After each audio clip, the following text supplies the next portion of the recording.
Hi, I'm Cami Huyse from ZoeticaMedia.com, and you're listening to the Social Media Talks podcast with Alan Hennessy from CompassMedia.ie.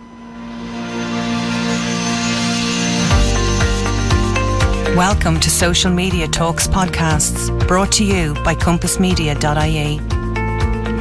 Hello, and thank you for joining me. This is the Social Media Talks podcast, brought to you by CompassMedia.ie. I'm your host, Alan Hennessy, and this is the podcast to help business owners who want to learn more about social media marketing. And if you'd like to listen to any of our previous podcasts, you can log on to our website at www.compassmedia.ie/resources/podcasts.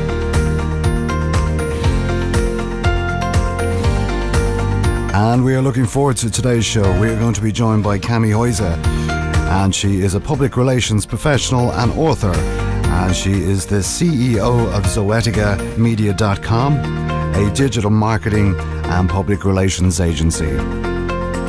She is also the founder of the Social Media Breakfast in Houston, which is a live event and also is live streamed every second Friday of the month. She is also the co-founder of the podcast Communities That Convert, and she's the co-founder of the travel and tourism influencer blog, TexasTravelTalk.com. Cami helps brands and entrepreneurs to connect with online communities that mean the most for their business in order to build awareness for their brands and contribute meaningfully to the community and drive measurable results. And today we are going to be talking all about communities. So without further ado, I think we will transition straight over to the interview with Cami. Hi Cami, how are you today? Thanks for joining us today on the Social Media Talks podcast. Delighted to have your company. I'm so glad to be here, Alan. Thank you for having me. It's brilliant, and we're going to be talking all about communities today and how to build your communities. You might give people a little brief introduction about yourself. Sure, absolutely.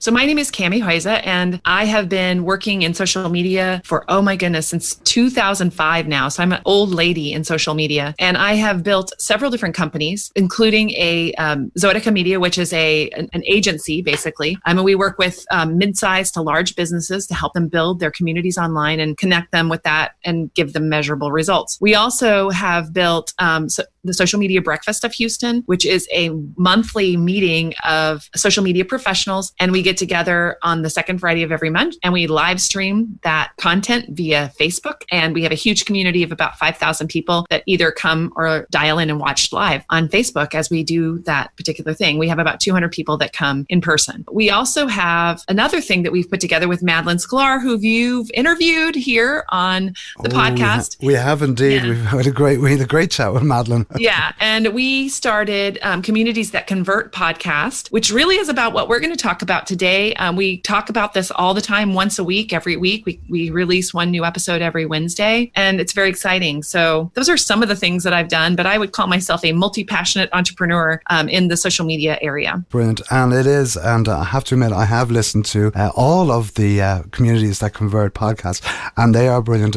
You just have some fantastic chemistry between the two of you, and Madeline, of course, she's fantastic. As I always say, I can't praise her enough as it is, So it's brilliant to have you on the show. And we're going to talk, as I said, all about communities. And I suppose really the first question, Cami, would be, where should people start?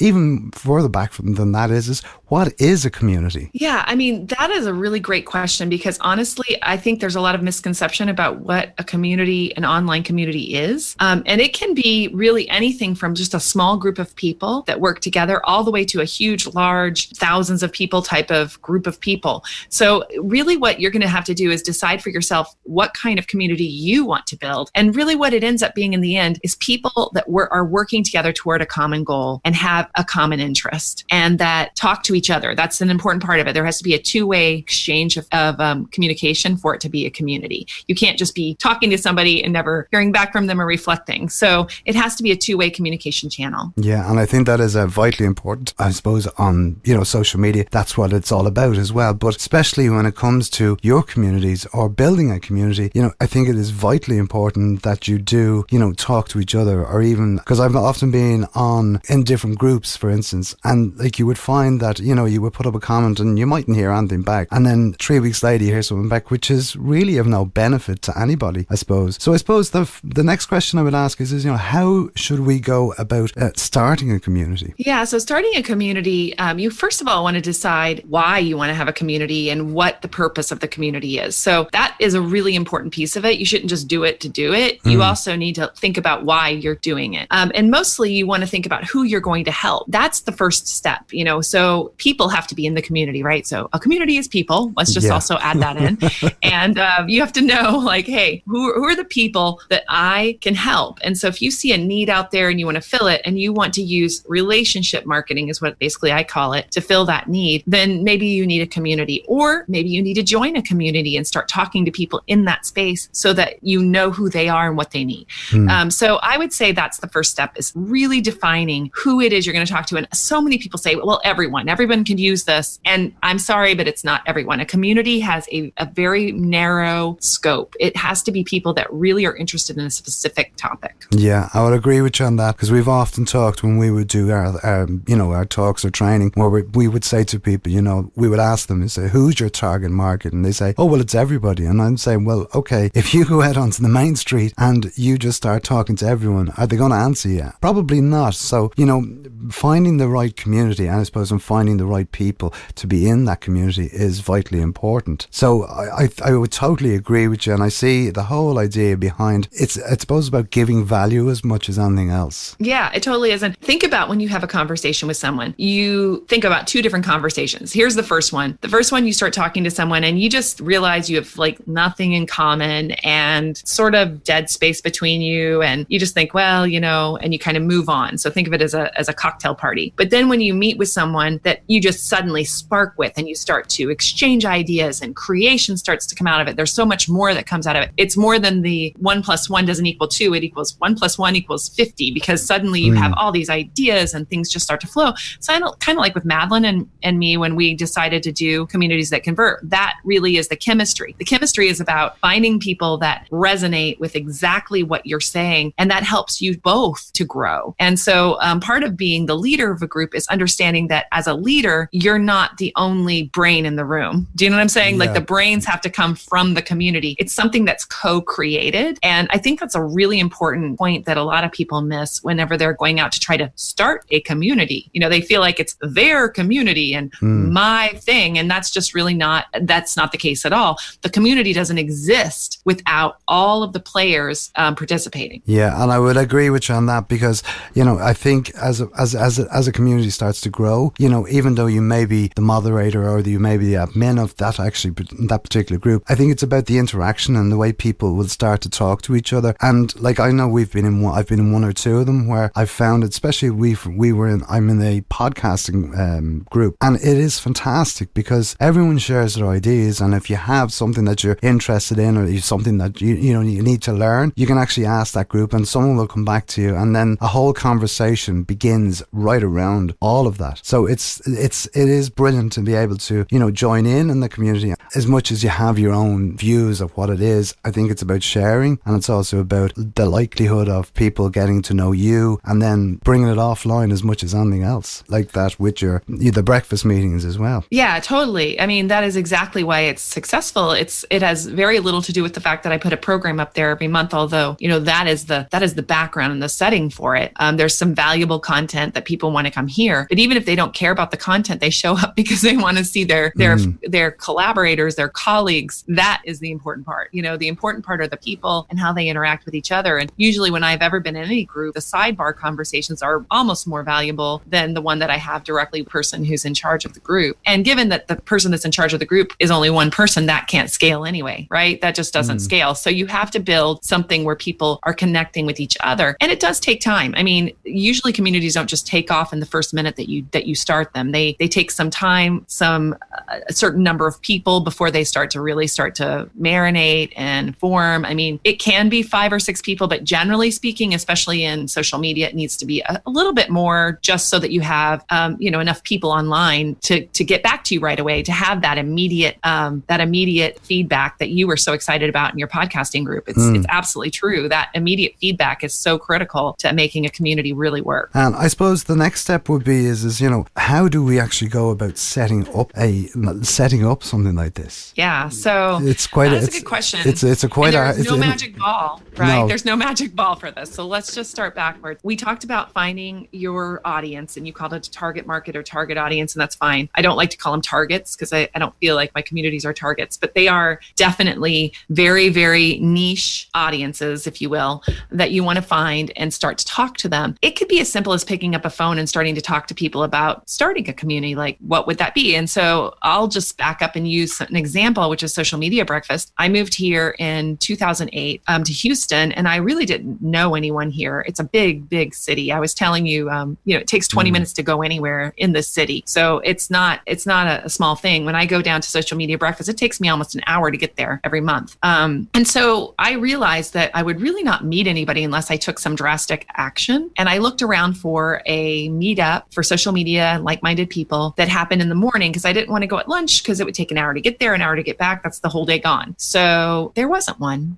There wasn't a meetup. And I thought, well, why don't I start one? Even though I knew no one in town, no one. So how do you do that? It's a good question. First thing I did was look in my Twitter followers at the time and the people I was interacting with on Twitter. And I knew 2 people in Houston that, I was connected with on Twitter. And so I called them. At first I sent them a message and said, hey, can I have your phone number? And they sent it back. And I said, hey, I moved here. Can I call you? And I called them and I said, hey, what's going on in town? How's it going? You can do that for online too. Like, call someone, like an actual phone call or a Skype call, or like we're doing right now. We're talking to each other face to face, even though, the podcast audience can't see it. You put on a nice little video so we can connect. That makes things a lot more interesting. Do that. And so I did that. I sat down with different people and actually just over the phone. And they said, oh yeah, that would be great. A breakfast meeting sounds really good. And then I found someone who was willing to hold it, a little coffee shop back then that was called Coffee Grounds. And you could fit maybe 15 people in the space that they had, not many. The first month we blew it out. Like, they had to put us out on the patio because there was no way we could all fit in there. 30 people, obviously a need and an interest in meeting in the morning because there was nothing else like that, and about social media. Even though they didn't know me from Adam, I had connected with a couple of people in town that people did know, and they invited their friends. And guess what? Those invited their friends. So that's how it's happened ever since. All word of mouth, all bringing it in. And of course, now you have Facebook advertising, you have all this stuff that honestly I didn't have back then, that we have as an advantage now. But I think sometimes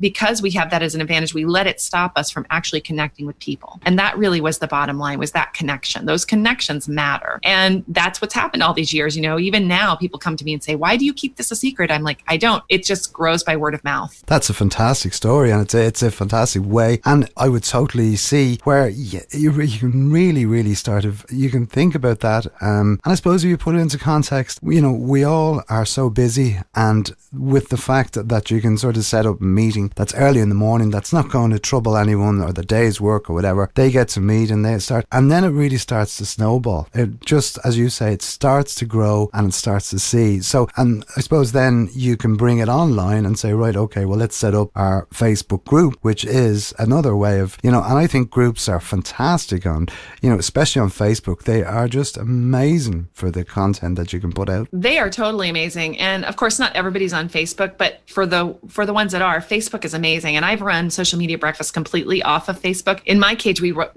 run it off the page, which is crazy. And I know that most people don't and can't do that or don't, but we use the events module for Facebook. And that's how I invite people in. And I actually friend anybody who's from Houston, so then I can invite them directly to that event. And that's worked amazingly well. But I also get their email address. I've worked very hard to get people's email address. And I also let people know what's coming up via email so that way they're drawn into the Facebook area. And for Facebook groups, I mean, this is huge. Since people are already on Facebook, they get little notifications.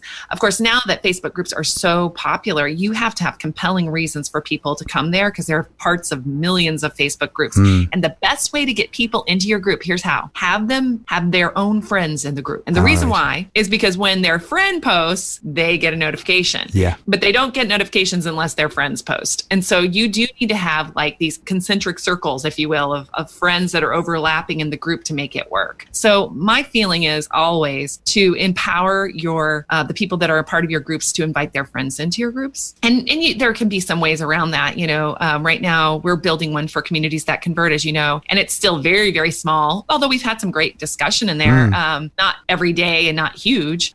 We will be starting that process very soon, as far as like offering some things that people might want in order to get them in the groups and some other things. So a freebie, if you will. I just put together, in fact, today, I'm putting together a really quick tutorial for episode 21 about how to set up a Google Analytics goal for your email list. And I've done that. So you can give me your email and then we invite you to the group at that point. And then you just ask to get in and then we let you in and we invite you in and so on.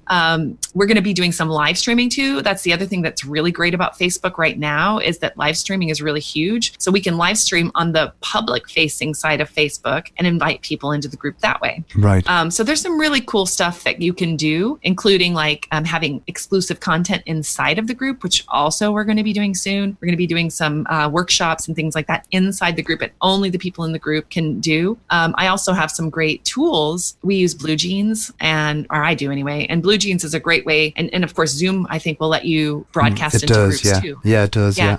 So Zoom will let you broadcast into groups. Blue Jeans will, and I think Be Live will as well, where you can actually have people together on a screen talking. So like you and I inside of our group could have a discussion like this for the people that are in the group. So I'm looking to do that with especially our really all-star group of people that's kind of forming up in that group. I mean, I would say the people in the Communities That Convert group right now are all content creators, amazing people. So that's what you do. You have to have reasons for people to show up. You have to have a background, but then inside of that comes those interactions with each other. Yeah, and I think that's great because, as you say, when you join that community and you join that group, it really then you're actually getting added value. So it's a draw for people to come in, and when people start seeing it and they start talking about it to their friends want to be part of that. And it's like any group. If you have a bunch of friends that you're going out with at night and you decide that we're all going to such and such a place, their other friends are going to say, well, we'll come along too. And suddenly it becomes a party in a sense. And it really is, because it's a meeting of minds as much as anything, that you can actually start to see the value that you're getting from that group, as opposed to, there's nothing as bad as being in a group that's not active, and even the members. So when you start to, add content like that, doing a live or doing a tutorial that's within the group, it makes it so much better because people are starting to receive results and starting to get something from it, which is, I think, a huge added bonus for being in any community. No, I totally agree with that. And it's a tapestry that weaves itself over time. And, if you are getting like crickets in your groups, which honestly, just beware, that's probably what's going to happen at first. You have to keep testing things and see what the group wants. And you have to ask the group like what they want, what they're interested in. You have to talk with them. You have to see what their interests are. Why are you interested in communities? Like I would say, Alan, why are you interested in building a community? And then you would tell me why you're interested in building a community. And then I would listen to you very closely and hopefully create some content that would meet the needs that you're looking for. So I think that's something you have to learn how to do, is that understand that it's that give and take. It's not about you teaching people. It's about you finding out what people need and then co-creating that content together. Very true, very true. And with regards to you talking there about emails and collecting email addresses, I think it's imperative that you actually start to do that, because as much as Facebook and all of there, it's rented space. And I know you spoke yourself and Madeline spoke about that on the Communities That Convert, that it rented space, it may be there today or maybe there tomorrow, but what happens if it's gone in a year's time or whatever? Now, saying that, I don't see Facebook really going in the next year or two, but at the same token, I do believe that having an email address, that email list that you can use, then you can start to monetize that as much as anything as well. Right. Well, I totally agree with that. And I've been around long enough to see things change drastically over time. So things on Facebook, for example, the organic reach, Twitter. I mean, Twitter used to be a party. I mean, we had a huge party. Like you would see when your friends posted, you had a very small list. I mean, then we got into lists and it got bigger. And now, 40,000 followers later, I mean, how do you keep up with all of that? So things have changed. And they will, and they'll continue to change. I mean, when I first got into this, MySpace was the thing, right? So, and Second Life. I mean, hey, I had a great time in Second Life. I remember I used to have monthly meetups in Second Life, not just. of people from all around the world. We would have like a monthly meeting, just like Social Media Breakfast, and I'd have a guest and we'd talk about social media and the latest things. So I'm just going to say that it always changes, but what never changes is people's wanting to connect with each other. That never changes. So you have to continually build that. And email is a great way to do that, because you can then invite them into spaces and invite them into conversation with you. And you do have to look at how you're using your email. And there may come a time, honestly, when email is also not as effective unless you're very cognizant about providing value. Every single time you send out an email, it's super important that you do that as well. Or otherwise you're going to get throttled on email as well over time. So I would just say that, relationship, if you always lead with relationship, you're probably going to win the game, but you have to keep on top of that. So always leading with relationships, have relationships with people, and no matter where you go, you follow your community wherever they go. Yeah. And Twitter is a great place too. I mean, Twitter chats are amazing. That is a community. It's a great place to have a community. And a Twitter chat, you get together every week or month or whatever you decide, and everybody gets together and they're talking to each other and they're interacting. Hey, Alan. Hey, they're interacting with each other. That's a community. Some people love LinkedIn and LinkedIn groups, and they have an amazing interaction in LinkedIn groups. And there's a lot of places you can build this. I just talked to a guy at my church who has built a phone group. Wow. They call each other. They do a conference call once a month, and they've built a nonprofit, and there's people all over the world, and they dial in every month to talk about this nonprofit, which is like an Anglican sort of thing. Anyway, it's just very interesting to me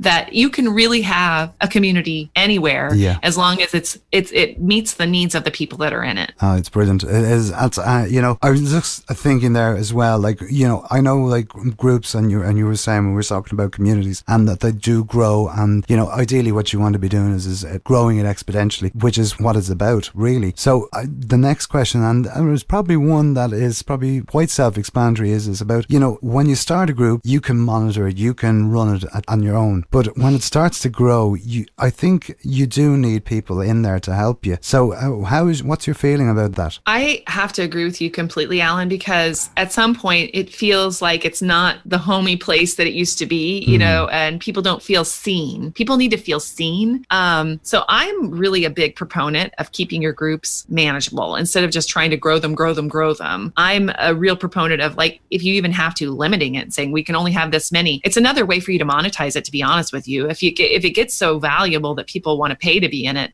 you can definitely, limit the number of people. And I don't know what that limit is. I mean, it really depends on you and what you're trying to do. I've seen 20,000 groups work great, but I've also seen them be a complete disaster, where people are just in there spamming everybody, and everybody's like, look at me. And the reason people say, look at me is because they don't feel seen. They feel like they have to do that because they feel like, I'm not being seen. People don't know who I am and what I'm doing, and they don't feel seen. So you do have to have ways for people to feel seen in groups like this over time, especially as they grow bigger. And some of them do share threads and other things like that to help to mitigate some of that. Some people hire people to help run them. And, other people have volunteers that just kind of come in and, they take advantage of the fact that, hey, you can kind of get to know people, and you may actually get a lot of value out of that as a person who's volunteering, because you may offer something that's slightly different than what's in the group, but is complementary to it. And then people are like, who are you and what do you do? And they check you out. So I know a lot of people have built their businesses completely on doing things like that, helping out in Pat Flynn's group or something like that. And I know, I've seen that as well, because we're actually just starting up a new group, and it's going to be called Social Talk. So it's going to be a Twitter hour. So what we've been doing is we've been looking at around what do we do. So there's two of us are going to run it. So it's going to be a case of where we split the workload, and it helps. But I do agree. I don't think, if you have a massive group with 20,000 people, how can you talk to them people? So where I would always say to people is, maybe just think about what value that group is to you, and then should you join it? And if there is 20,000 people, okay, that might be great to be part of that huge community, but is it going to serve you? Is it going to help? Yeah, it's a good question. And I mean, that's a really discerning thing for people who are joining all these groups, because there are a lot of groups. That is actually something we should talk about, which is group fatigue, maybe, because I think that could also start to happen, because there's just so many groups, and which ones are the ones for you? And there may be a season for certain groups, to live and die. I know that a lot of different online trainers are trying a bunch of different things, like starting a cohort group just for that one training, and then like starting a different cohort group for another training, and like kind of letting them die. You can archive groups on Facebook where you leave the data there, but you say there's no more posts. You can archive them, which I know a lot of people are doing as well. And you say that you'll give people access to these groups forever, but the truth is we don't even know what Facebook's going to allow us to have for groups. I'm not sure. I mean, groups are such a big deal. I'm not sure when Facebook starts a pay to play for groups. It's coming. Oh, there's no doubt about it. And there is definitely no doubt about it, But, that's brilliant. So, like, we could sit here and talk for hours talking about groups and talking about communities, because it really is, it's a fascinating, and I don't think that we're ever going to get all into one podcast. So I think we may have to get you back on again sometime soon to do Love that. To come. And we can talk about it a bit more as well. But I suppose your top tips then for, just before we finish up, your top tips for building communities, what would they be? Number one, make sure that you are talking directly to people one-on-one to ask them what their needs are and what they want to do, and then co-create what you build with them. So don't try to do it all yourself. Don't go down to your basement and labor for years and put together like some sort of product and come out and then try to sell it. So build it and they will come is not necessarily, it doesn't really work like that. What you want to do is be out talking to people all the time. I remember when I first started, my goal was to be out there and talk to 5 new people every week, either comment on their posts or talk to them directly and just listen to them and find out what their challenges are and find out what they're doing, not to be the guru, but to find out from them exactly what they're looking to do. And then from that, build something that makes sense for everyone. Look for what the need is and then fill that need. And then use the people that talk to you about it, give them credit, let them be early adopter members, have them help you build it. Brilliant. Well, as I said, I could sit here and talk to you all day about this. Cami, how can people get in contact with you if they want to talk to you? Yeah, I would love it. So on Twitter, I'm Cami Chat, KAMICHAT. So you can definitely message me there. On Facebook, you can go to my Facebook page, facebook.com/Cami Huyse, Huyse. It's called Cami's Sandbox, and I kind of see that as a place for me to try new things and do new things. Certainly, Communities That Convert is a great place for you to connect with us. Sign up for our weekly email at communitiesthatconvert.com, and then you'll have my email address. You can talk to me anytime you want. So I would love to talk to you and hear from you what your interests are in communities. So let us know. We also use the Communities That Convert hashtag on Twitter as well. Brilliant. Well, as I said, an absolute pleasure, and we'll talk to you soon. And thanks so much for coming on the show. And we will definitely have you back on again soon, because we have to have more about this as well. I'm really enjoyed today. So thanks again, Cami, for coming on the show. Thank you for having me, Alan. So fun. Talk to you soon. Bye-bye. Bye.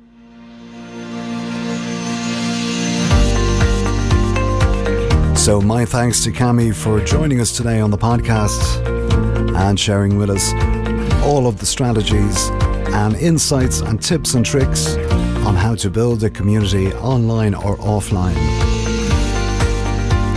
And if you'd like to find out more information about Cami, you can log on to our website at zoeticamedia.com, and you can also connect with her on Twitter at Cami Chat, and she's also on Facebook at Cami's Sandbox as well. And you can also find her on LinkedIn as well. Cami also spoke about the social media breakfast of Houston, and for more information on that, you can log on to Facebook and search for Houston Social Media. Cami is also the co-host and co-founder, along with Madeline Scalar, of Communities That Convert, the podcast. And for more information on their podcasts, please log on to their websites at communitiesthatconvert.com. If you would like to listen to any of our previous podcasts, you can log on to our website at www.compassmedia.ie/resources/podcasts. And all of our podcasts are available on Mixcloud, Stitcher Radio, Google Play and iTunes. And we would be delighted if you would leave a rating and a review on iTunes, as we are always thrilled to receive your feedback on our podcasts. You can also subscribe to the Social Media Talks podcasts so you never miss an episode as well. And if you'd like the show notes for this episode or any of the previous podcasts, you can log on to compassmedia.ie/SM Talks show notes. And if you want to find out all the services that Compass Media provide, you can log on to our website at www.compassmedia.ie, from social media marketing to training to podcast services as well. And if you'd like to be a guest on the programme, please do get in contact with us. You can email us at smtalks@compassmedia.ie. I've been Alan Hennessy, and this has been the Social Media Talks podcast, brought to you by compassmedia.ie. We look forward to talking to you next week, and as I always say, be social. So until next time, bye-bye, and have a great week. Bye-bye.